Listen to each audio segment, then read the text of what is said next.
Welcome, Northeast Conference fans, to the NEC Overtime Podcast. My name is Sarah Boissonneaault, Assistant Commissioner for Communications and Digital Media Strategy here at the NEC. Today, we're very excited to be joined by Jenna Henderson, a Fairleigh Dickinson graduate student from Washington, New Jersey. Jenna, thank you so much for joining us today. Hi, great to be here. We're very excited to have you. Jenna is a member of Fairleigh Dickinson's bowling team, which has rolled its way to the program's first Final Four appearance in 10 years. FDU had an amazing run in the Rochester regionals of the NCAA championship. They defeated NEC foe Sacred Heart and then Wilmington, Delaware, and then upset number 2 Nebraska to earn their spot in the Final Four. Jenna, this is huge. Can you just talk about how awesome it feels, the emotions that are going through right now as you prepare for the Final Four of the NCAA bowling championship? I mean, this is absolutely awesome. You know, everything really started to click this back half of the season, and clearly it showed this last weekend. We went 2-0 in every single match. You know, we all worked together so well. We, struck when we needed to. We made our spares when we needed to, and we just came together as a team. It was amazing. And that's really awesome. And not to bring up the past, but obviously there was a little rough spot in the NEC championship where the Knights were eliminated somewhat early, probably earlier than anticipated. So I'm sure, going through the emotions of being eliminated from the NEC tournament, but then getting the call during the selection show that you have earned an at-large bid to the tournament. Can you just talk about how the team felt and all the emotions that were going on at that time? Yeah, I mean, with that NEC playing round, it was a well-fought match between us and LIU. I mean, we put it all out there. The pins just didn't fall our way. And, while we were upset, we got eliminated early as going in as the defending champs, to get the call that we made it to the NCAA regional round was amazing. And of course, they waited to call us last. So we're all sitting there like, please call us. And then they did, and we were so excited, and we just wanted to go continue to prove ourselves and just be better than we were. So they literally made you guys sweat it out. I'm sure you were all on the edge of your seat just waiting for that call, right? Yeah, I think Jordan might have put it on our social media, but he has a video. As soon as they call our name, literally everybody's like, yes. Just celebrating, because we were like, we didn't know if our season was over or not. We thought we were close, but, nothing is ever guaranteed. And to be selected as an at-large bid was just amazing. Now, has anything changed in preparation, since the NEC tournament, how you prepared for the regional championship and now how you're preparing for the Final Four this weekend? We just learned from that NEC match and just tried to, work better on our spares, execute better, and we just use that to go into the next weekend. And you have an opportunity to help FDU win its 3rd national championship in program history. What does that mean to you? And, you've been a 5-year student athlete here at FDU. So, I mean, that's just huge on a long list of accomplishments for the program. Yeah, I mean, it's awesome. To be able to come back for this 5th year was a blessing in itself, because either way I was at FDU for the 5th year because of the student teaching program. So with COVID happening, to be able to come back and make a run at a national championship is absolutely amazing and more than I could have asked for, just to leave a legacy at FDU. Now, were you granted that 5th year because of COVID? That's the reason why you're playing one more year? Yeah, my junior year when COVID happened, we were the week before the NEC championship, and our season got cut short. We didn't know when bowling was going to come back. We didn't know when bowling was if we were going to bowl the next year. And then the NCAA gave all the winter and spring student athletes from the COVID year a bonus year. Well, that's awesome. It worked out well for you and for the Knights too. Yeah. Now you're obviously in a classroom. So for those viewers or listeners who are only listening and have been unable to see the video portion of this, Can you just tell us what you're doing in a classroom right now? Yes, I am in my 5th year of FDU's Quest program, which is a 4+1 combined bachelor's and master's program. So at the end of this year, I will have my master's in elementary and special ed. But I'm currently student teaching in a 4th grade classroom in my hometown. So that's been an adjustment from being at school for 4 years as well. Um, and, I really do enjoy being here, but it's definitely been an adjustment from, everything at school over the past couple of years. Yeah, absolutely. I could imagine just a lot going on in the teaching world, especially with all the adjustments that have had to be made with COVID. So obviously education is a career path that you want to go down. Yes, yeah. Okay. I also heard too from Jordan that well, I'm not from New Jersey. I live in Connecticut, so my geography is not very great. But Washington is not really anywhere near the FDU campus, and that you have to do a lot of traveling for practice. Just talk about how you've been able to juggle that, because that's really impressive to go from student teaching all day and then you're preparing for a national championship. Yeah, I mean, luckily coach has been so understanding with this. So going into this year, we had worked out a plan where with me student teaching at home, I'm in a school from 8 a.m. to 3 p.m. every day, and our practices are normally 2:30 to 5. So I knew I wouldn't make it out during the week. But he's like, do workouts at home, do practices at home. We'll see you on the weekend. We'll make it work. So still being able to join the team on the weekends has been able to help build our momentum here.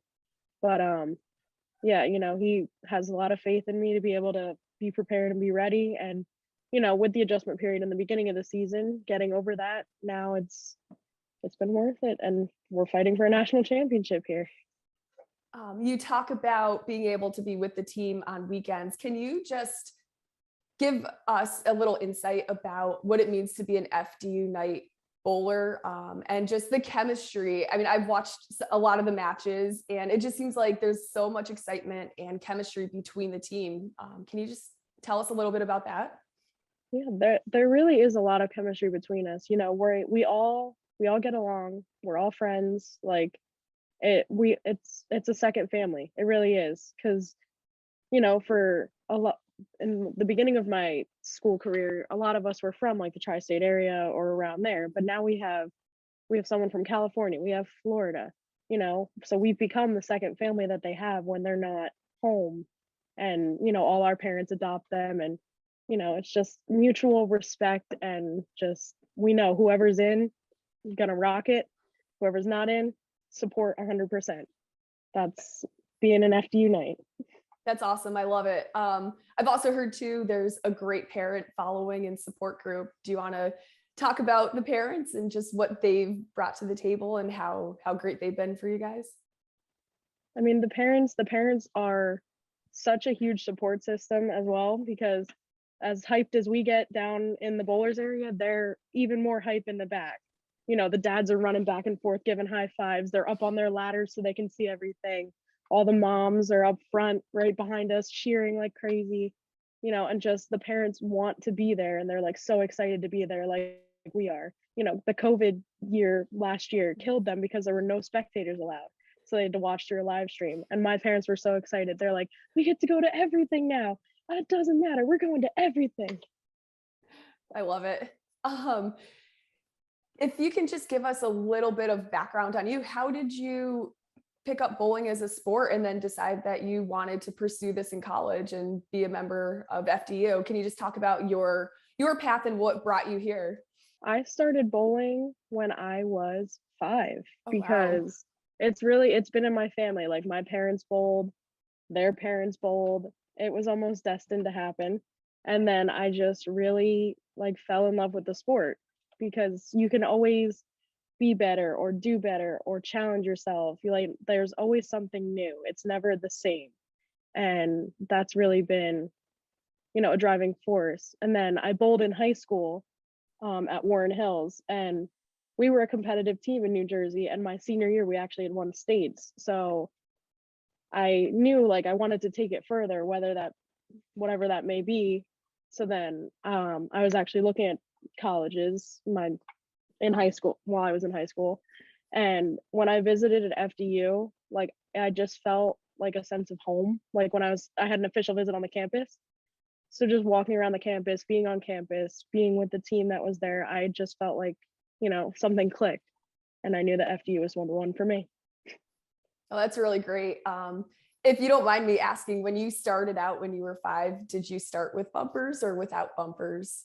I did a year with the bumpers. Okay, I don't feel so bad anymore. No, I did a year with the bumpers, and then they were like, all right, that's it. Wow. No more bumpers. I was in a bowling league when I was younger, and I think I had the bumpers for probably 3 years, and that's when I knew it wasn't my thing. So that's really impressive that after 1 year, yeah, you were bumperless. Lots of gutter balls later, we made it. All good. Got you where you are now. So that's fantastic. No, that's a really great story. One other thing I just want to, ask, and that I'm just a little curious or intrigued about, do you have any like team traditions or team chants or just anything that you guys do regularly as a team that kind of motivates you or pumps you up before a bowling match? Yeah, before every match, we do a chant. I'm sure you can find it in some live stream or something, but we all like huddle around and we like hold each other and we sway back and forth, and it's FD who, FDU, like louder and louder each time. And then, we all come together and like high five each other, and then we huddle for real, motivating, somebody else start it, and then we break and it's time. And then for every strike, whoever threw the strike says you, the rest of the team says knighted. If we spare, person who threw the spare goes FD, the rest of the team goes you. So that's like the hype, and then everybody throws in their own positivity and everything like that. Okay. Well, I'll definitely look out for that this weekend. Yeah. And what about yourself individually? Like I played basketball and I had several like pregame rituals. I was very superstitious. So from what I ate before the game to how I put my sneakers on and what music I listened to, I just had a routine. Do you have something that you do personally before a match to get yourself mentally ready or, psyched? Before the match, not necessarily. I mean, I know that I need time to stretch out. I need time to put my stuff on. I need time to make sure my equipment's good. But I don't have like a set routine for that. But before every shot, like I have a routine, and that like before every shot that I throw, to make sure that like, I'm calm, I'm ready to go. I know my line, I know what I need to do, and that's it. And then go. Is that routine something you can share with us? Yeah, that's fine. No, I always start, I dry my hand off, I pick up my ball, I'll wipe my ball off, then I'll put my towel down, dry my hand off again. I always slide my foot into the spot where it needs to be. I make sure my angles are correct. I hold the ball in my starting position. I take a deep breath, and then I go. So I'm sure it's amazing just how obviously bowling is a physical sport too, but mentally that routine I'm sure is what helps you feel confident. And I guess people don't realize that bowling is just such a mental, has such a huge mental aspect to it too. For sure. I mean, and sometimes like I and my teammates, if we're in the middle of our routine or if we're about to go and something's off, we'll stop, we'll start over, put the ball down, fresh start, because we need to make sure that we're there as well as being there. Absolutely. If just one more thing, and then I'll let you get back to your teaching. If you could, obviously this I'm sure is one of the biggest moments in your collegiate career, probably your athletic career. But can you just talk about, maybe one other thing outside of this championship run that really stands out during your time at FDU? That's something that either you'll take away from this 5-year experience or, a memory that you'll never forget. Last year, even with it being such a short season, just like last year's season, we really, like everything really clicked. We just dominated all season, and being a part of that team, all of the team members really came back this year too. So we had that team plus a couple freshmen, they fit right in, they click coming into this year. So coming off of such a strong team last year, going into this back to a normal full length season, it was just so exciting. And winning the NEC championship last year is definitely something that I will never forget. That's really awesome. And what are you most excited for this weekend? I am most excited for just getting out there and bowling, just putting it all out on the lanes, battling it out, and competing. Well, competition starts on Friday, right? You're taking on Vanderbilt in the Final Four. So I know, Jenna, we'll all be cheering you on from out here, but we wish you the best of luck out in Columbus, safe travels, and go take care of business. Go Knights. Thank you so much. No, thank you.